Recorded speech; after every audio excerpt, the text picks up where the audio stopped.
Grammy Awards and their debut album selling over 12 million copies, Evanescence have stormed onto the worldwide music stage. This film exclusively reveals their roots and finds out how this award-winning band has soared to global success.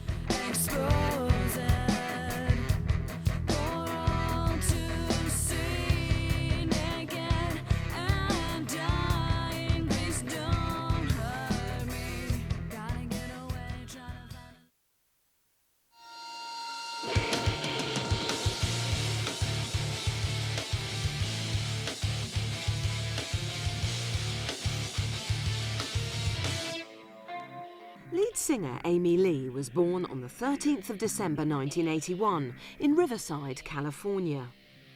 At the age of 6, and shortly after the death of her younger sister Bonnie on St. Patrick's Day in 1988, her family moved to Little Rock, Arkansas.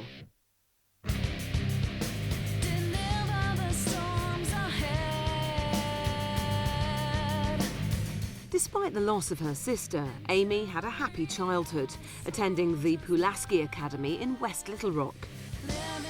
She was very active artistically and was particularly keen on music.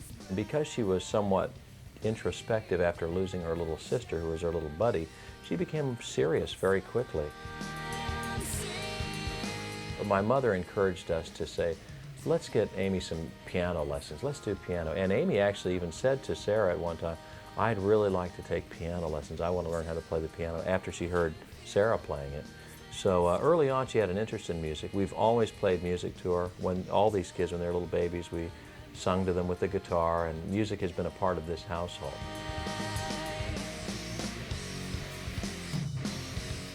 Coming from a musical family has made Amy's influences varied. When you talk to Amy, some of her favorite artists, she'll mention some of the more contemporary groups, Green Day and a few others, and I'm sure Kurt Cobain and people like that. But she'll also talk about Carole King or Marvin Gaye. And it's an interesting variety, and I think she's been influenced from a lot of different angles, and it makes her music a little bit more interesting.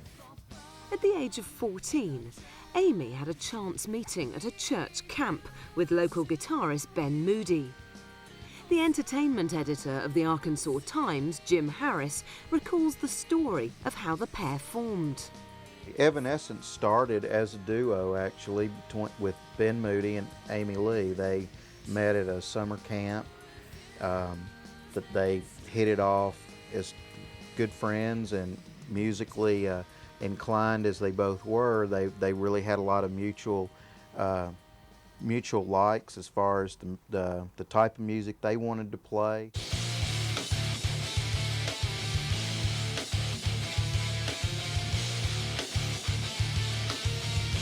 Evanescence's first bass player, Nick Williams, remembers the story of how Ben Moody and Amy Lee met. She was playing piano and singing a Meatloaf song, and Ben heard it and was impressed by it, and went over and just like, where'd you learn that? Like, who are you? She sang wonderfully, as Ben recalls, and from that point on, I'm thinking they were only maybe 12 or 13 at this time. Actually, Ben is older, so maybe Ben was 13 or 14, Amy was younger. But Ben was the strange-looking one at the church. He was the one with the spiky hair or the dog collar or something, And when you meet Ben for the first time as a dad, and he's a 14, you kind of go, okay. But I'm a pretty open-minded guy. I was in a rock and roll band. Ben Moody is a genius in terms of programming, keyboards, guitar. He can do and play just about anything. Ben would come over to the house, and they would sit right here. We had a piano over here. We didn't have this nice big piano from Baldwin. Thank you, Baldwin. So they mainly would spend time writing, and I knew that they were interested in doing things together as far as writing and creating, but they never played out. So I didn't know that they were actually becoming a group. It's the definition of Evanescence is such a, a breezy, light, wispy kind of thing you can't put your finger on. Well, that's kind of what Evanescence is, and you really can't put your finger on everything. Owner of Bigwig Records, Brad Cavanis, signed the band to his label at a young age and remembers what Ben Moody was like as a budding musician. Ben Moody would watch episodes of VH1's Behind the Music like it was a lectureship series. You know, I mean, he was in training to be a rock star. In fact, I used to come in and suggest, boy, it'd be great if you guys would learn some cover tunes. And it's always a big joke around here that I would say, you guys are getting nowhere.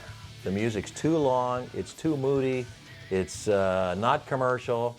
You need to learn some Eric Clapton, you need to learn some Leonard Skinner and some Bob Seger, and you need to get out there and play some weddings.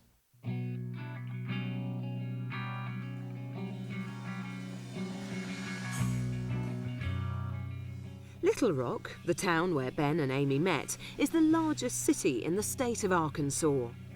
It's the home to former President Bill Clinton and is in the heart of the Bible Belt in Middle America. Adam Peterson is the webmaster of LittleRockHardcore.com and explains what the town is like. Compared to other metropolitan areas, it's pretty small. We only have probably about 500,000 people. And compared to other metropolitan areas, that's, you know, pretty small.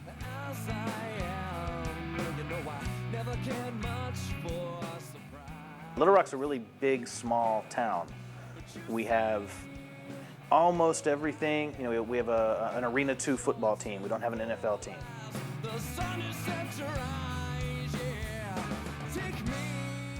We only have a couple of 100,000 people in Little Rock proper. As far as the actual, if you were to add in all the suburbs around Little Rock, you're probably talking somewhere in the neighborhood of 500,000 people. We're also famous for Bill Clinton.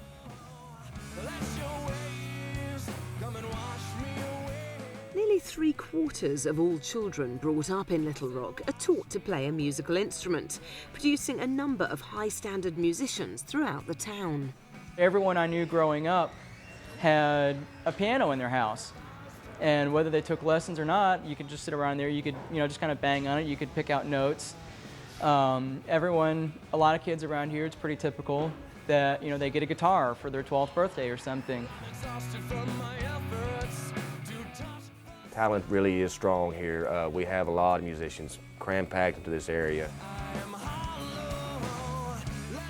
One of the reasons a lot of bands come out here is that the kids, they're not only inspired to make music, it's an availability. They get together, they play with their friends, it's a social thing. A lot of them have the space to rehearse, you know, in family garages or living rooms or however. There's a lot of availability around here.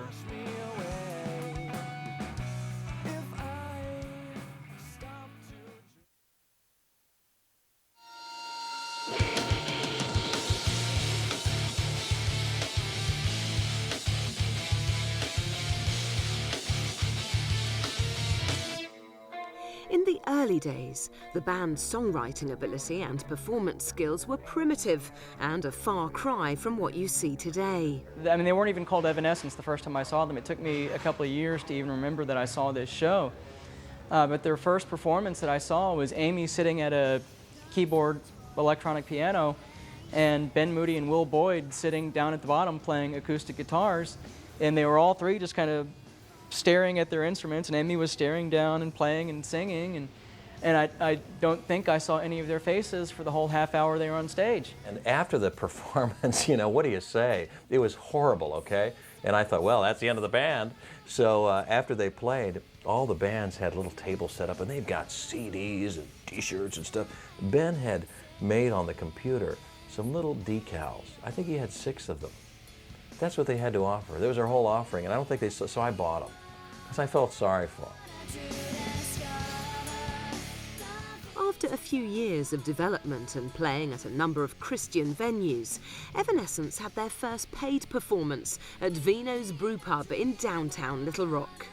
For most of these kids, the end-all be-and-all was, you know, playing a headlining gig down at Vino's. You know, that was how they knew they had made it, when they could play, you know, get up there and attract a crowd of a bunch of their friends up there. And so most of them, they were just, you know, they were playing together. They were trying to write and play cool music and stuff that entertained them. If you were an Evanescence style band coming up, you'd probably start out at Vino's Brew Pub. It's a pizza place, beer joint, and about a 200-seat venue. It stresses heavy rock.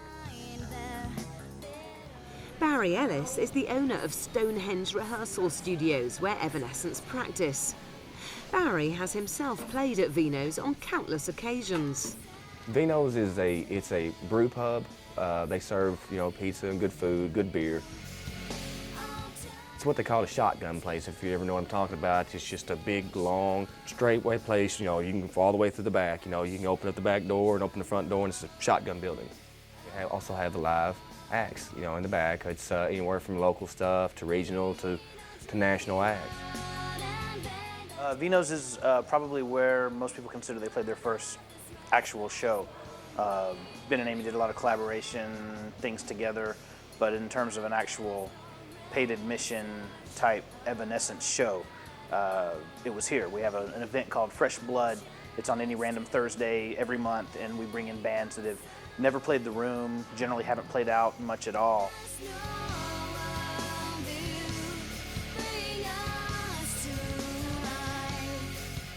We've seen some pretty big names come off that stage, as well as some pretty crappy acts. But I mean, that's just part of the part of the game. You got to give everybody a shot. The early shows were a little bit, maybe awkward for lack of a better word, because there was no full-time band other than Amy and Ben, and the use of electronics and things. So it was a little bit awkward, but it was pretty evident right off the bat that there was something there, because there's not very many female-fronted rock bands in a town like Little Rock. The first real show that we saw that we were really proud of, it wasn't the one out in that field. That was the one where you just wanted to go home and hope this all ended soon. But the first real show we saw was at a little place called TNT off I-30 in Benton, Arkansas. It's part of a church. It was in a big youth group area. And I never forget when we were there that night, I was watching Amy and them and thinking, these guys are really good. But what turned me on is when I turned to look at the crowd, and I saw almost everybody in the crowd singing every word. Thinking, that's the song my daughter was singing around the house.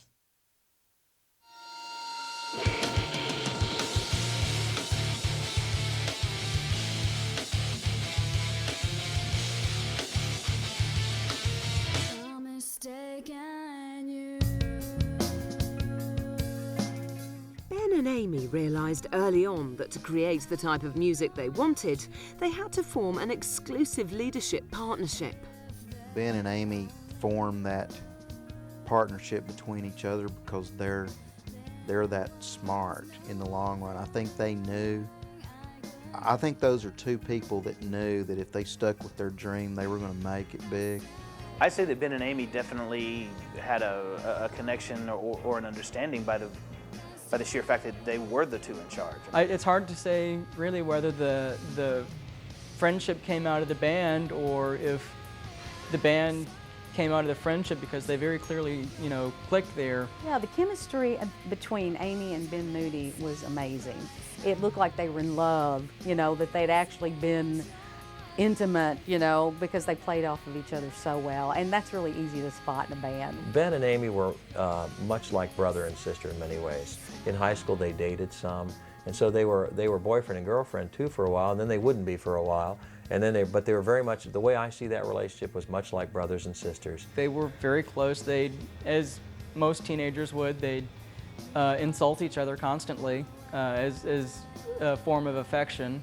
They didn't have a whole lot of people that thought like they did, so they kept it condensed. It's just going to be us. We're going to work on this project, and we play out. We'll hire people and show them the parts.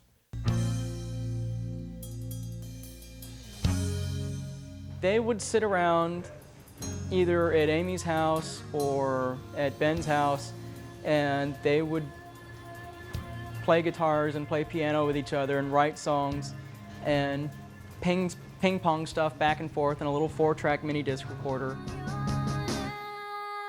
The main reason they didn't have a real band is because they couldn't get anybody to think like them. It was their thing was totally different. A female voice, which was pretty angelic, and you got these heavy industrial guitar riffs. People are going, they can't wrap my mind around that. I don't really know if their sound is totally unique, because I've heard of other bands before them that they seem to kind of model their sound after. I always described the band, Amy was kind of the light, and Ben was the lens that brought everything into focus. Evanescence was Ben and Amy. It wasn't like one of them could leave and they could replace the other and still call it Evanescence. Very self-contained between the two of them for a very long time as far as all the writing and the arranging and the recording. And they would occasionally they would bring someone in to play drums, or they'd bring someone in to play bass.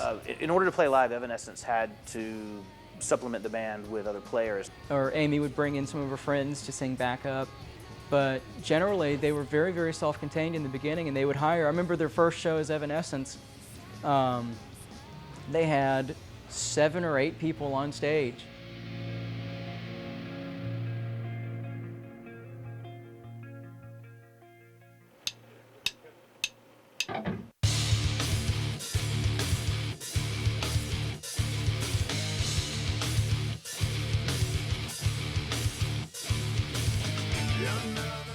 Evanescence rarely performed live, but when they did, they used a revolving lineup of musicians from the local area. Nick Williams recalls playing bass for them. Really, the band Evanescence at the time that I played with them was Ben and Amy. They had me on bass, Matt Al on drums, and Will Boyd on guitar. And what it was like is they had a demo they had already recorded. They had the music. I just took it home, learned my part, showed up, and played it. But they never had enough money to hire somebody to play with them. So if every once in a while, which was only maybe once a year or twice a year over a 3-year period, if they wanted to play out at TNT or at Lamplighter or at finally Vino's, which was really a big venue, they had to pay people to play with them, but they never had 2 nickels to rub together. They didn't have any money. I remember their first show as Evanescence. They had 7 or 8 people on stage, and it was all their friends, and they'd gotten them together pretty much just to play the show, and it was all material that Amy and Ben had written and recorded. Well, when I first came into the band with Ben and Amy, it was their music. They already had a demo recorded, and so it was me on bass, Matt Alt on drums, and Will Boyd on guitar at the time. When you'd show up to practice, you'd already have taken the demo home, you've already learned it, you've played it, and so there's not really a whole lot of working things out. You know, you play your part. Dottie Oliver is the owner of the Little Rock Free Press and has noticed the frequency of lineup changes in the local music scene. Actually, I have never been one to keep up with the lineup, the bands around here, because if you will notice by being around our city, one band member might play in 4 different bands, and he might play 3 different instruments in those 4 different bands. It's hard to keep up with them. The music community, in order to kind of sustain itself and constantly perpetuate itself and grow, it has a lot of people who play a lot of different instruments. You know, you'll see that most guitar players do play drums and vice versa. A lot of drummers play bass guitar. You know, they, for some reason, it's because it's part of the rhythm section. Howdy is a friend of Evanescence's drummer, Rocky Gray, and recalls Ben and Amy hunting for musicians. I remember back 6 years ago when they were looking, it was just, Ben and Amy. They were looking for musicians to play with around town. And I can agree with Amy that, it was just hard to find people because nobody was into what they were doing. Juanita's is another venue in town where Evanescence played. Erin Hurley is the bookings manager and friend of Ben Moody. He remembers Ben telling him about the changing lineup of musicians. I can remember Ben saying, at one time that if the band wasn't happy with whatever they were doing, they can leave. It was that apparent. And I guess that was the first time that I realized, okay, this is Evanescence, it's Ben, it's Amy, it's, these other cats are like hired guns. One of those hired guns was Nick Williams. I left primarily because of, I did have a need to express myself creatively and to be able to be a part of the writing process. And just having somebody else tell you what to do, at that point, they were a garage band. So when you're playing for somebody for free, being told what to do, and you see your opportunity somewhere else to go and do it your own, that's what I chose to do. Through the grapevine, I heard that they couldn't find a drummer, they couldn't find other guitar players, bass players, other people to play, musicians around town, to to play with them because, you know, nobody was into what they were doing.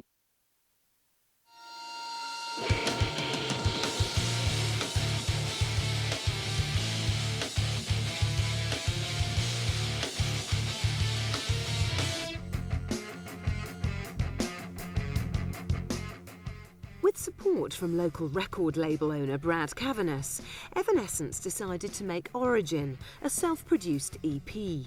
Brad helped them fund some of these early EPs because he wanted to sell some of them at their gigs. Brad's smart because he realized early on, these kids are pretty good. So I admire Brad for that. I had honestly no idea what to expect when I heard it because I was thinking, as far as I knew at this time, Ben Moody was, you know, the vocalist for all I knew. So, but I walk in and they play it, and of course, big creepy organs and all this, and you know, these kind of swirling effects, and on top of all that, Amy Lee's incredible vocalists. Those early recordings, what they called EPs or extended plays, Ben and Amy did in our home or in Ben's home. Ben's parents' house, in the garage, or Amy would stand in a closet and sing. And so they came up with these CDs, and they pretty much did everything on them. They would use whatever guitars they would find around here and use the piano, and Ben would create drum tracks on a drum machine and lay down bass tracks. It was all just the two of them. You know, the first time I popped it in, I knew that was something different. You know, I was thinking, wow, that's really radio friendly. You know, I'm surprised this is, you know, kind of homegrown. You'd go to an Evanescence concert and Brad would be out there selling them. And good for Brad, because he would give the kids in the band, Ben and Amy, a cut. They'd get a little cut of it. So they had their little EP thing going. Kind of knew that they had the potential to go somewhere, and that they had an artistic vision that even if it never became popular, it was certainly worth hearing and worth championing. Origin is now viewed as a collector's item, with examples swapping hands for hundreds of dollars. Their early recordings are so valuable. They had an EP, a small record that they put out, and it's just, if I could find it in my stack of CDs around here, I'll bet it's around here. Maybe I could put mine on eBay. It's one of those things that you just never expected to happen. When they were giving recordings away, it was literally just to push the band, get the name out there. I don't think anybody in their wildest dreams ever thought that something like this would happen. If you want to, you know, exploit a band like that, you know, and, you know, make yourself look like a dick, man, then go ahead, you know, make some money. So you see it for $300, $400, $700. I'm thinking, my God, I financed some of that album. I don't even have a copy of my own. I wished I would have, because I'd be selling on the internet. I'd be a rich guy.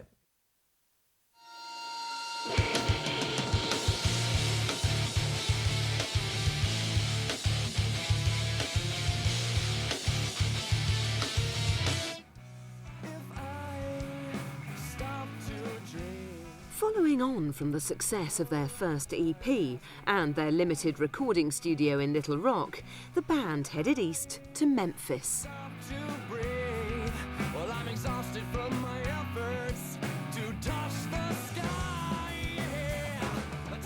The band's going to make it. I think it's pretty well known around here that you have to go somewhere else.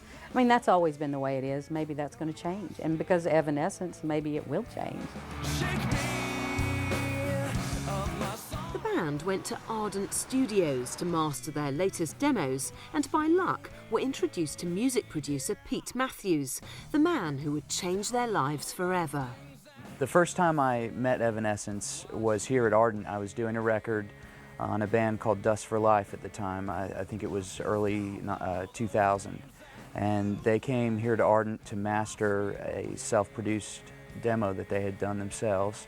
And the mastering engineer at the time buzzed me in the studio. I was actually in this studio, and said there's this really interesting and different sounding band that just sort of walked in off the street, and you should come take a listen. It was just after Origin came out, and they packed up and went to Memphis for several months, and they worked there with a heck of a guy named Pete Matthews.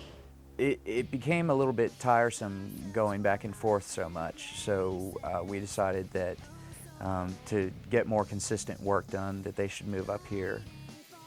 I found them a house and close to Ardent, and we set up a small control room in the back bedroom of the place. We would come here to record at Ardent, when we could, and when there was a little bit of money or a little bit of time open here. But most of it got done in that little house. Memphis was a pretty good experience for them, I think, professionally, because I know they learned a lot from Pete Matthews, and certainly they credit him with a lot of their success. I remember having a lot of people tell me that I was insane for moving this band up to Memphis and putting all this time and putting all my eggs into one basket, so to speak, and that sort of thing, because I really was, I had so much belief in them, and still do, obviously. They've fulfilled their potential. If you went in the house, it was pretty much 2 rooms where one room was all recording studio gear where Ben worked, and then Amy would record in the next room where they had it all padded down with heavy blankets and things that you would use for packing furniture and things like that, and they made a vocal booth in there.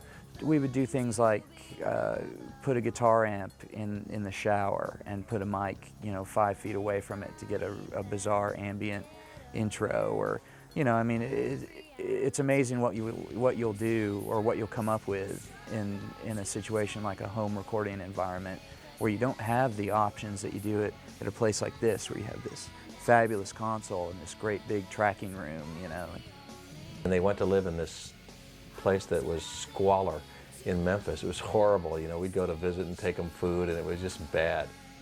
My main memories are of just toiling, just working and working and working, getting things done, and it was a cool setup in the house because we had the little studio in the back room, and then we could take breaks and maybe watch a movie or something. Ben and Amy were both very into film even at that point. The creative collaboration between Ben and Amy, it went several ways. Sometimes, Ben would bring a riff to the table, or a loop, or a combination of many things, sometimes a finished song, and he would come to Amy for a melody line and some lyrics. Or sometimes it would go, opposite of that. Amy would write usually on a piano or on an acoustic guitar, and so they sort of came at each other in different ways,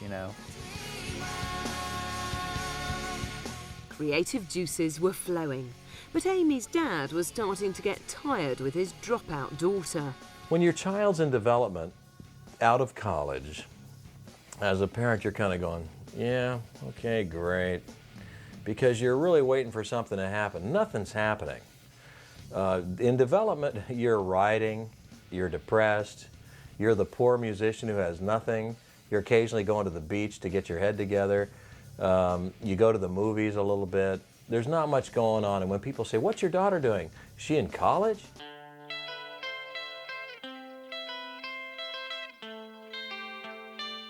I had kind of grown tired of Ben and the band and all that because I didn't think they were getting anywhere.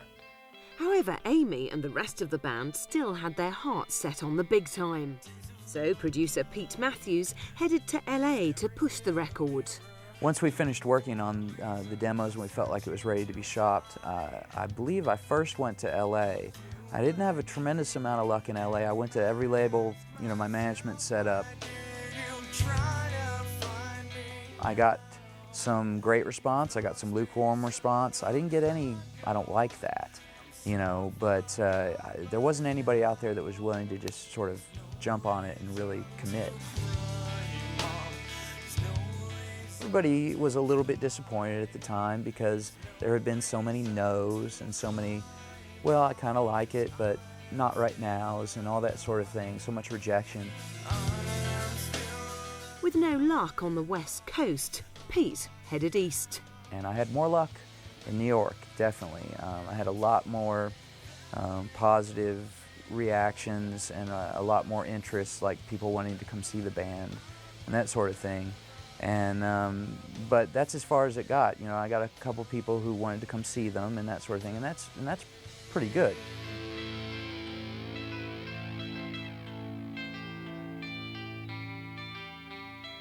My last meeting of the whole week in New York was at Wind Up Records. And at the very end of the meeting, she said, well, is there anything else that you have that you want to play for me? And I said, well, you know, I have this band called Evanescence from Little Rock that I've been working on for quite a while. And I told her the whole story about moving them to Memphis and all that. And I said, you know, I've gotten some good response and I've gotten some lukewarm response, but nobody's really jumped.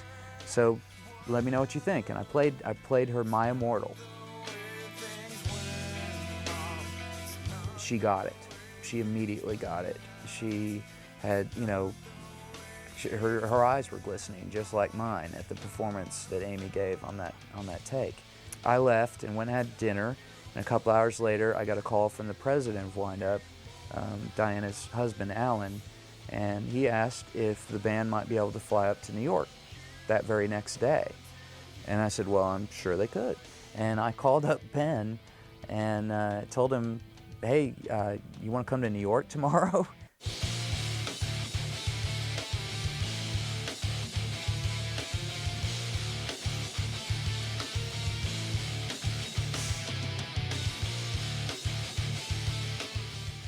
The band came in and I met them at the airport, and Wind Up sent a limo for them, and it was sort of the classic record label big cigar guy kind of day, you know.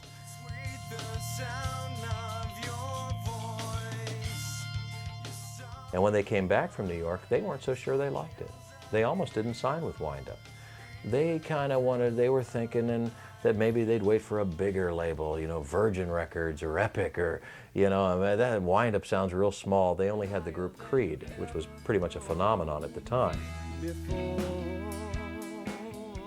When Evanescence was signed, I was really surprised to hear about it. I could definitely see the potential in the band from seeing them early on. It was definitely different. It was unique because it was female fronted. The sound was a little bit different.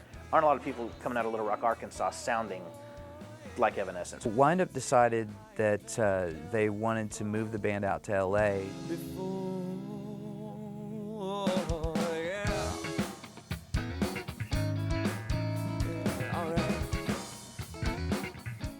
It wasn't terrible for us. It wasn't like, oh, she's gone. She's in a different state now, living in California.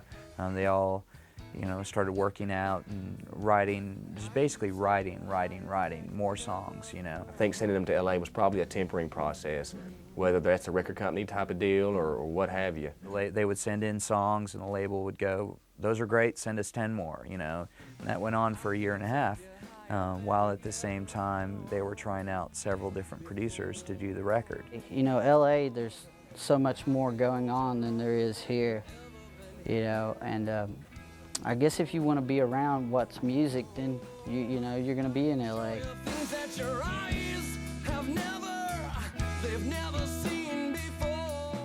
When I was 20 years old, 21, my wife Sarah and I moved to California to pursue a career as singers. My parents thought we were nuts.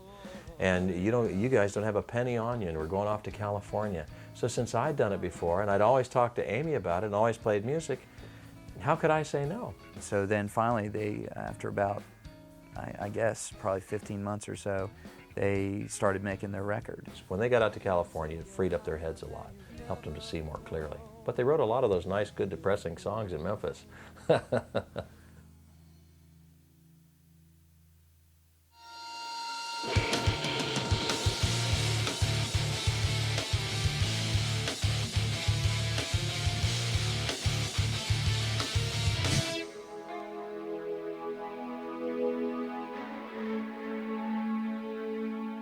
Amy and Ben needed musicians to fill the band. They decided to call on three old friends: drummer Rocky Gray, guitarist John LeCompte, and bass player Will Boyd. When Rocky and John came into the band, I think that the basic parameters of the music had been set. So, you know, Ben was sort of the main leading musical force in the band as it was in the beginning. And I think that probably in the beginning they sort of fell into line. I was at a friend's house who who John called when I was over there and was telling him, this was when he just got the news that Ben wanted him and Rocky to play in the band. He was telling us like all the details or whatever, how much they're getting paid, you know, stuff like that. And you know, I think John's like the nicest person I've ever met, pretty much. You know, he's just the most, you know, grateful person there is. You know, the day that John got signed on, you know, he came in here and said, I just, you know, worked my last, you know, hour of my job, you know, and said he just got signed on with, you know, Evanescence, and they were about to go on tour. He's tickled pink. John was quite the publicist. He wanted to make sure I got the CDs, I knew who they were, and he also had another hidden agenda. He had a 17-year-old brother that really wanted to be a writer. John's been very involved in the music scene as long as I've known him. He's always got 20, 25 projects going at a time. You know, very talented individual. You know, he can sing and plays guitar. I don't know if John plays drums or not. It wouldn't surprise me.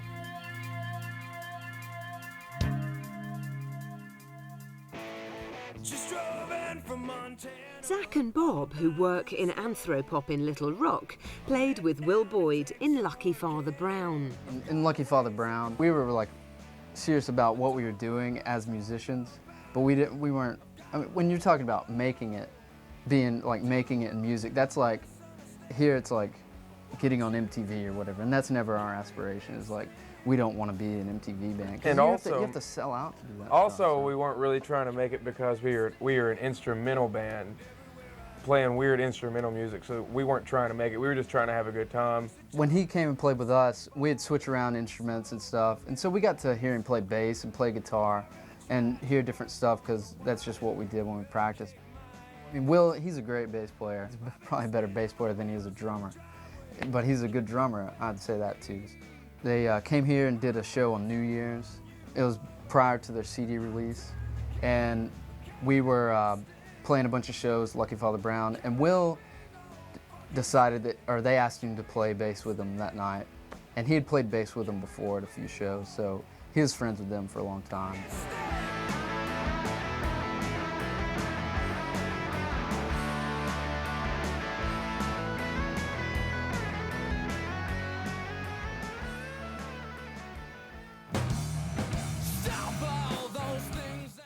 There couldn't be a better guy to get the position to play drums for Evanescence than Rocky, you know. One of the most talented individuals musically that I've ever met. Can pretty much pick up anything and play it. Rocky played in Living Sacrifice, which was, you know, the biggest, probably metal band to ever come out of Arkansas. In the studio, Rocky, you know, he's doing the drum check, and the guy was in there telling him to hit the drums, you know, telling Rocky, you know, hit the drums, hit the drums.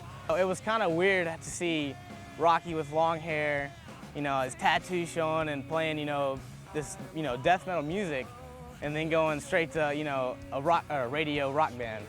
The guy said, man, get him to play a little bit of one of your songs for us. I said, hey, Rocky, play a little bit of the song. And I mean, man, he started in, and the equalizers and all that stuff just said, blew up.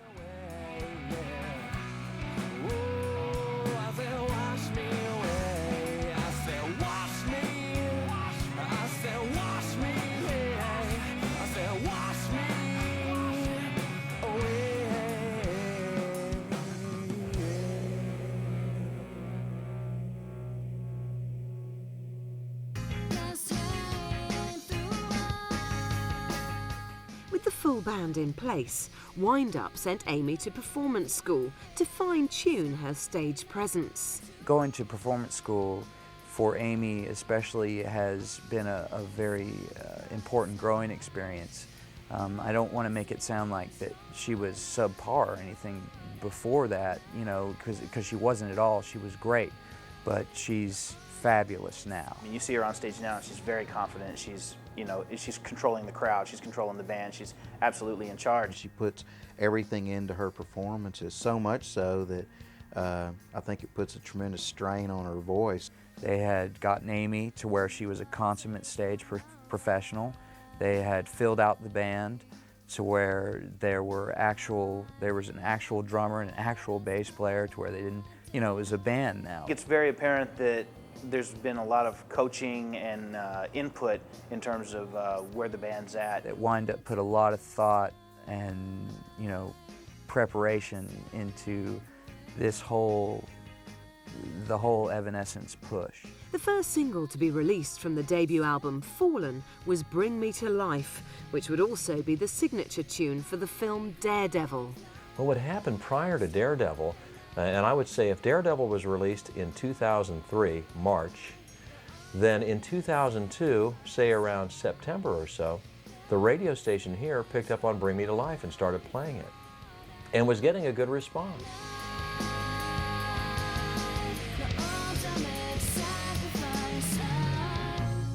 Because it was my own daughter, I tried not to pay a whole lot of attention to it when it was on the radio. In fact, I'm the one in the family who has listened to the album the least, because I don't like to get burnt out on things. I want to still like it. While they were making the record, Ben gave me a call, and I was in South Carolina at the time doing another record, and he gave me a call and asked me what I thought of them adding a rapper to the band. And I said, on one song or on the whole record? And he said, oh, probably just one song. And I said, well, I think it would be interesting. You just don't say, oh, we're going to put out our first record and we're going to sell 6 million units in 10 months and be the biggest rock act of the year. I mean, you can't plan those things. You could put a lot of money into marketing and try it, but 9 times out of 10, it's not going to happen. So when it does happen, it's always a little bit of surprise. But because I'm in radio, I have access to Billboard and Radio and Records Magazine and BDS and all these different indicators where I can go in on the computer and over the internet, I can find out what stations are playing and who's adding it. And I got to watch something going, honey, look at this. And I print out, this thing's like coming out, this number 38. Look, it just debuted. They went from, you know, nobody knowing them, including, you know, most of Little Rock not knowing them, just a few, you know, 100 or so loyal fans here in this town knowing them, to being on the cover of magazines and featured in Newsweek. The next week, wow, look at this, it's up to 28 and it's got a bullet. Wow, and you know, I'm tracking this thing, and when it starts getting up into the top 10 slot, we're thinking, this is really happening. So it was very exciting, and then of course, when it hit number 1. Bring Me to Life, it's just one of those songs that sticks with you, and you can hear it over and over again. It doesn't get old. It was used on television shows. It was used during like the Kentucky Derby. It was used when Stone Cold Steve Austin was coming out to fight The Rock on pay-per-view. They played Bring Me to Life. It's like, God, this song's everywhere. It was happening so rapidly and so fast, and they were selling so many hand over fist that they were up to multi-platinum before anybody knew it.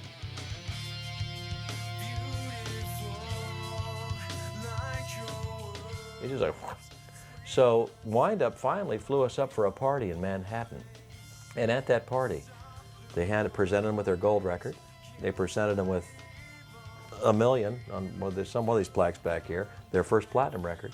They presented them with a multi-platinum record for $2 million. They presented them with a and these are all supposed to be separate parties, so we got ripped off, I think.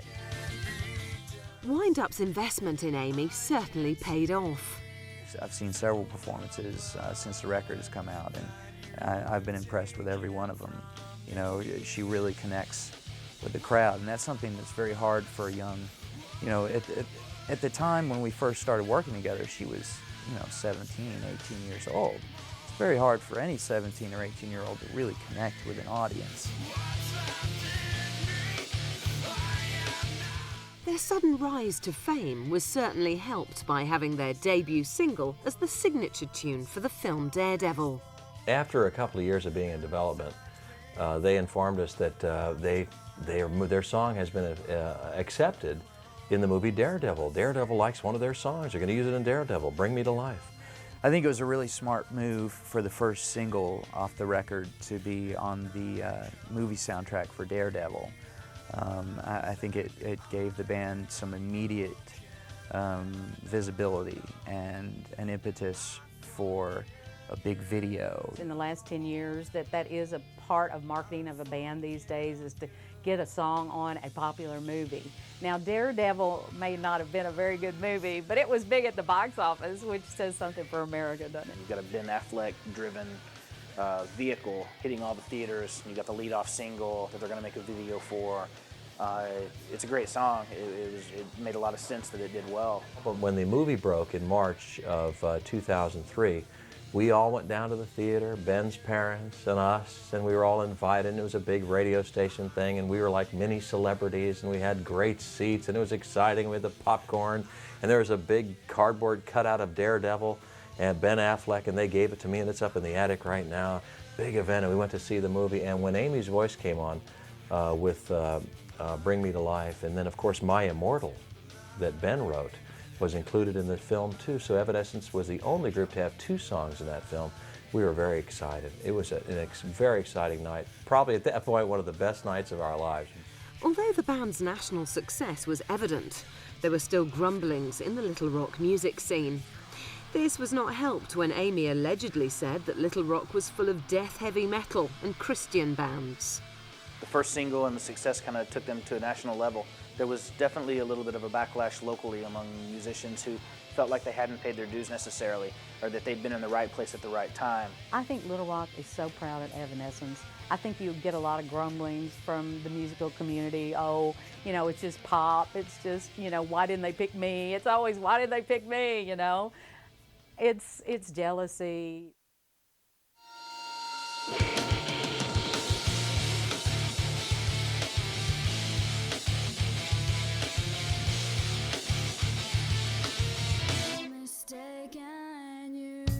There was no doubt that Evanescence had gained mainstream appeal. However, questions were being asked of their Christian roots and whether they even saw themselves as a Christian band. In the United States, there's a large market for contemporary Christian. There's probably 3 radio stations in this market that stress contemporary Christian music. However, there's also that fringe Christian rock that's a little heavier than contemporary Christian. That's where Evanescence actually started. At first, I think the band Evanescence pushed themselves off as a Christian rock band. Like country music, it's a little bit easier to get into the Christian music charts than it is to get into the pop charts. I don't necessarily believe they want to be classified as a Christian band or even a Christian rock band for sales. There is no, by classifying them in that small an area, they're not going to sell very many records. If you have a specific group, regardless if it's a church group or a baking club or whatever, those members that are in that group are going to support it, whether they're 100% behind them or not. They're going to support it because it is what it is. If you're in a Christian band that puts a big label on you from not only from what an audience expects, but from what's kind of expected from the band as well. When they first played, they played in church. So they had to disguise their music a little bit by, I know, I'm not saying that they purposely disguise it, but it did have to have a little bit of a spiritual connotation, or at least you had to be able to take it that way. Just like if you sing Bridge Over Troubled Water, well, that can be about Christ because he's a bridge. So I mean, as long as you could make some connection, you could sing it in church. So they sang for the youth group.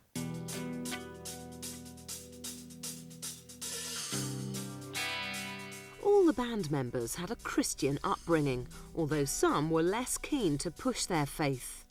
I think Ben has more leanings maybe toward that way than the secular style. I believe that as a group, Amy was probably more secular oriented and didn't want to be lumped into the, they're a power Christian group or a heavy rock Christian group, and that might have had something to do with some of their disagreement. The kids in Evanescence, as long as I've known them, they've always had a definite set of religious beliefs, but that's not what their music was about. Sometimes their beliefs came across in their music, but their beliefs weren't the point.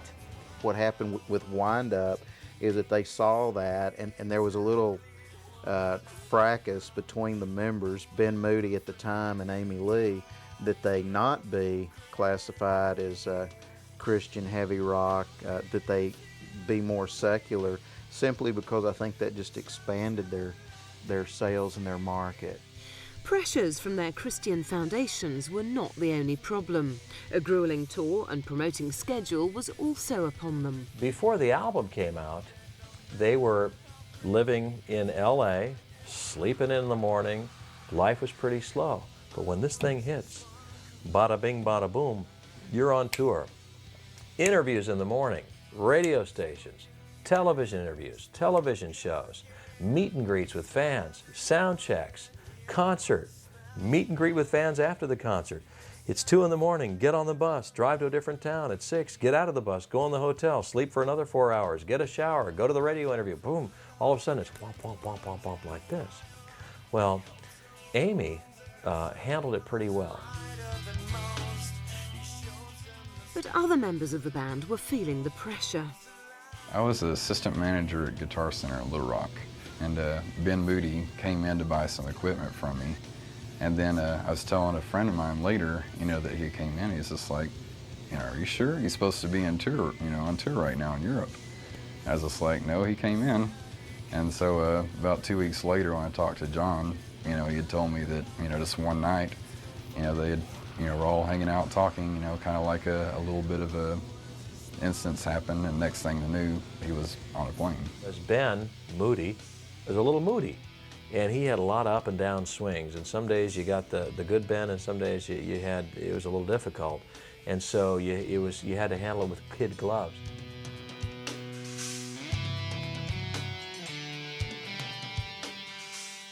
I know that Ben had split once before. I knew that Amy had left for about a week. I knew that Amy had a lot of moments during their tour where she couldn't sing for a week or so. I knew there was something possibly going on, and I thought it may be just this sudden rise of fame. On the road and touring, Ben was unhappy.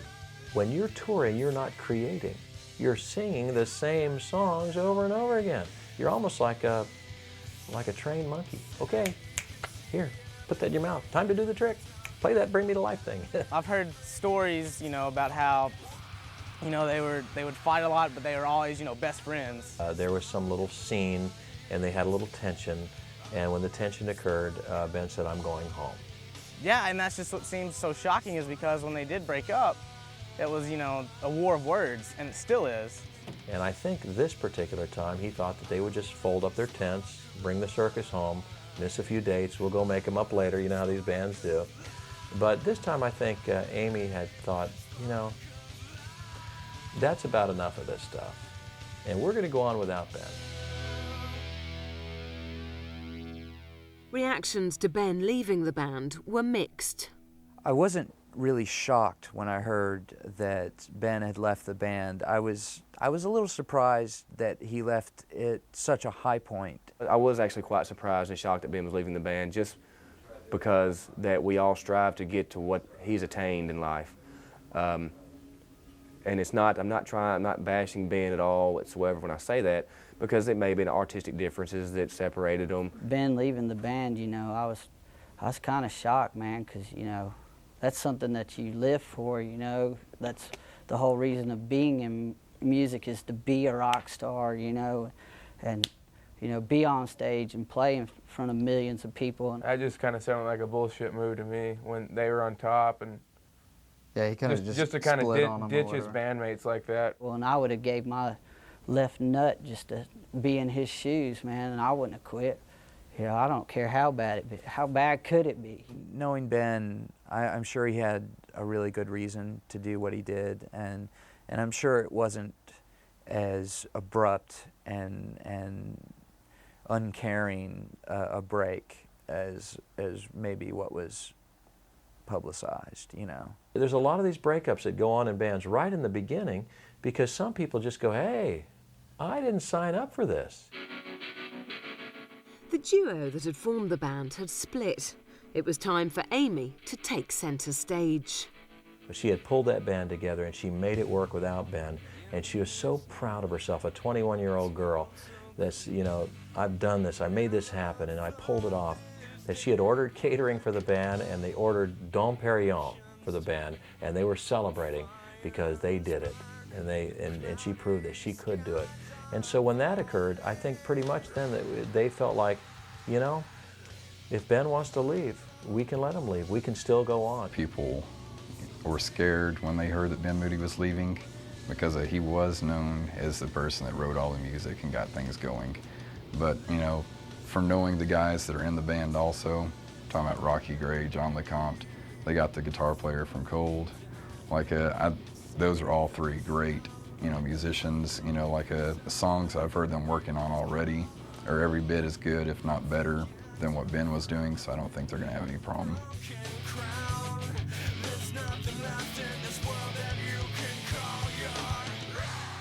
Evanescence had been touring with the band Cold, and they approached lead guitarist Terry Balsam to fill the space left by Ben's dramatic departure. Terry is from Jacksonville, Florida, and because I'm from Florida, I liked him immediately.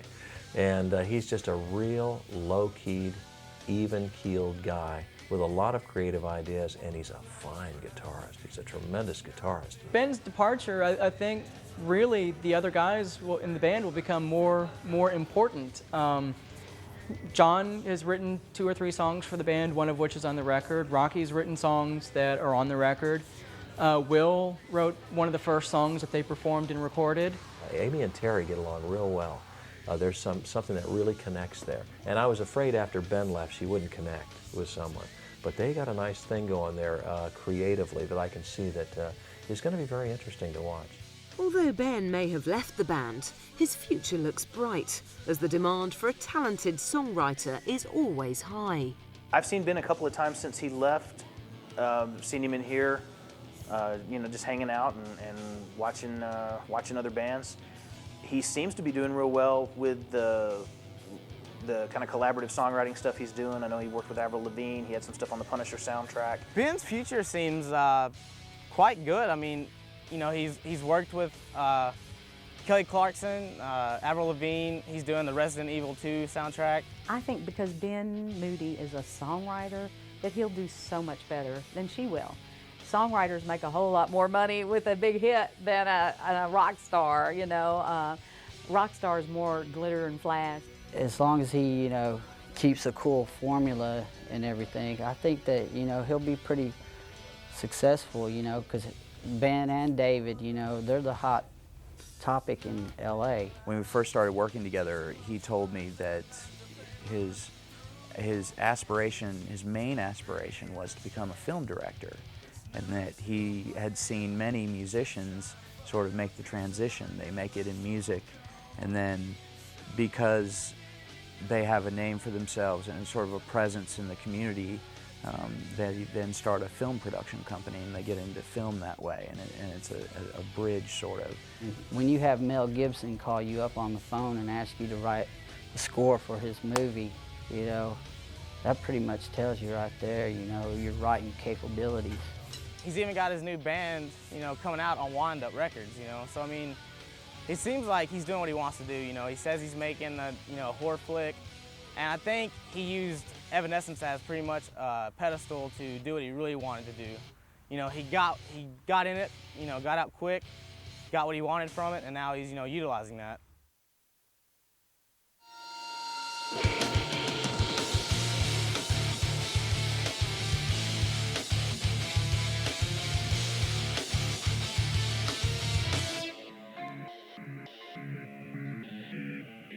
In November 2003, Evanescence picked up 2 Grammys, one for Best New Artist and one for Best Hard Rock Single. I was not surprised that they won the Grammy for Best New Artist. Their biggest competition was 50 Cent. I think in terms of the Grammy and the members of that Academy voting, I just think they were going to win out. I already knew they were going to win. I just felt it in my bones, you know.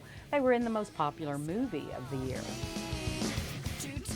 After the Grammy show, Rocky came into the store. I got him to sign a few symbols and stuff, and I was like, "Oh, Mr. Grammy Man, Mr. 2 Grammys," you know. "Oh, it's just a thing here." And he's like, "Yeah, man, you know, It's, you know, he's so laid back. Rocky's so laid back, you know, it just really didn't, you know, faze him. But I'm sure that, hell, I'd have been running naked all over my house, you know, going, woo, woo, woo, I got a Grammy, you know. I think the week or two before that, they'd won the Billboard Awards as Best New Artist too. So you got a kind of an idea that the buzz about them in Hollywood and in New York too was that they were going to get that award. I thought they had a shot at winning, you know, Best Song, and I guess they did win Best Hard Rock Song. I thought they made an incredible record. I thought they made a valid record. I think they have made a record that will linger. You know, stylistically, I think it'll influence a whole new generation of musicians. To me, I felt like they deserved it. You know, I felt like as far as, you know, they've came in just a short amount of time, you know, it's well deserved. Fame has not gone to Amy's head, as her father recalls in a recent telephone call from Rome. We probably talk about once a week now. The other night she called from Rome. She was sitting at a table overlooking the Vatican.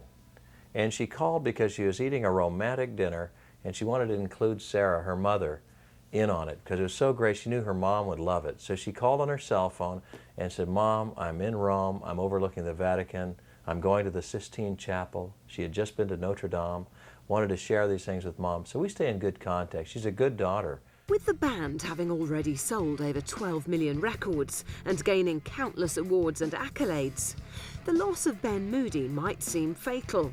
But with the exciting and talented new lineup and Amy's unique star quality, Evanescence can only go from strength to strength. You know, they blew up really quick. I mean, I think everyone was kind of shocked at how, you know, they were in the top 10, you know, music charts for, you know, over a year.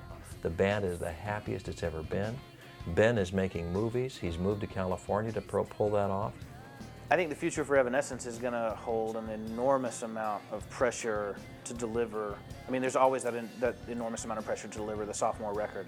In this case, you got to deliver it without your right-hand man. Now that Ben Moody's left, you know, their main songwriter, you know, who really knows if they're going to, you know, be as successful on their next CD as they are now. When you're signed on to a major label, they want to see you at least cut 3 major CDs, 3 blockbusters, 3 platinum-selling albums.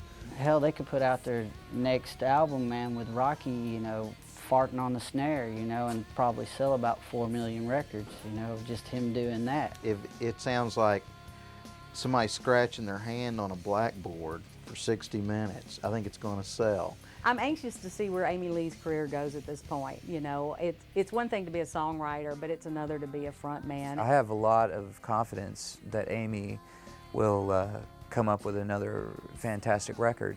They started as a group, they made a name for themselves as a group, and now they're doing their things. And Evanescence is going very strong. I can't envision anything other than just great success for them. From knowing the guys that are in the band also, talking about Rocky Gray, John LeCompte, they got the guitar player from Cold. Like, those are all 3 great, you know, musicians. Amy is not going to whore out her art. She's going to create beautiful art that she's happy with it. If nobody buys a one of them, it gets back to that thing that she said when she was sitting right here in this room and said, "Dad, it's art. I don't care if anybody ever buys it." That attitude is making them successful. And who knows, you know, maybe there'll be a collaboration between Ben and Amy in the future sometime. You know, I wouldn't close the door on that.